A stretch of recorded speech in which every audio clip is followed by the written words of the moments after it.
میرے ماموں کا بیٹا تھا، بڑا ہی ذہین اور بڑا ہی اچھا آدمی تھا. وہ گھر سے پتہ نہیں کیوں ناراض ہو گیا. اصل میں اس کو کوئی دماغ خراب ہوا، کوئی فلم میں کام کرنے کا شوق ہوا، تو والدین ناراض ہوئے نکل گیا. ڈھونڈ ڈھونڈ کے والدین رو کے تھک کے بیٹھ گئے کہ اللہ والا مر گیا، زندہ ہے، کیا ہوا. ایک دن میں وہاں گیا حضرت علی حجویری کے مسجد میں نے کہا میں نماز پڑھ لوں، لاہور آئے ہوئے ہیں نماز بھی. اور اس وقت ان کا جو امام تھا نا وہ میرے علاقے کے تھے. میں نے کہا اس کو بھی مل لیں گے، نماز بھی پڑھ لیں گے. مجھے ایک آدمی پہ شک ہوا کہ یہ تو وہی میرے ماموں کا بیٹا ہے. خورشید اس کا نام تھا، لیکن شکل بدلی ہوئی تھی. اس نے بال یہاں تک رکھے ہوئے تھے، سبز کپڑے پہنے ہوئے تھے، سبز پگڑی پہنی ہوئی تھی، گلے میں جناب کنٹھے اور پتہ نہیں کیا کیا بلائیں ڈالی ہوئی تھی.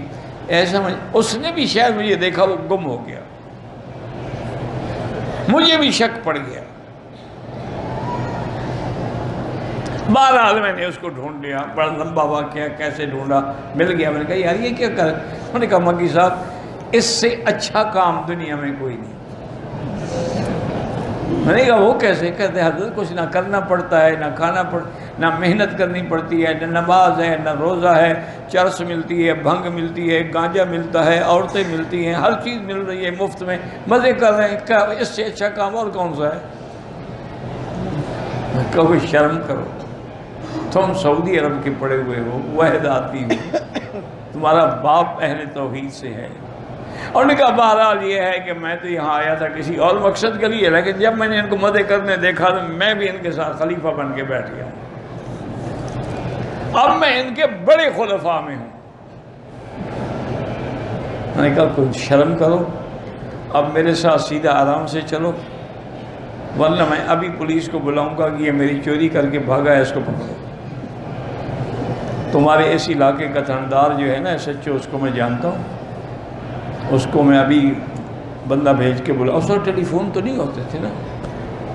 اور نے کہا بس آپ ایسا کریں، مہربانی کریں، میرا راز رہنے دیں، یہاں مجھے بے عزت نہ کریں ان کے سامنے، ان کا تو میں خلیفہ بنا ہوا ہوں. میں آپ بتا دیں گے کہاں. میں نے کہا میں ایمبیسیڈر ہوٹل میں ٹھہرا ہوا ہوں. اس نے کہا میں وہیں آ جاؤں گا، اگر نہ آؤں تو اب آپ کو تو میرے ایڈریس کا پتہ ہے نا.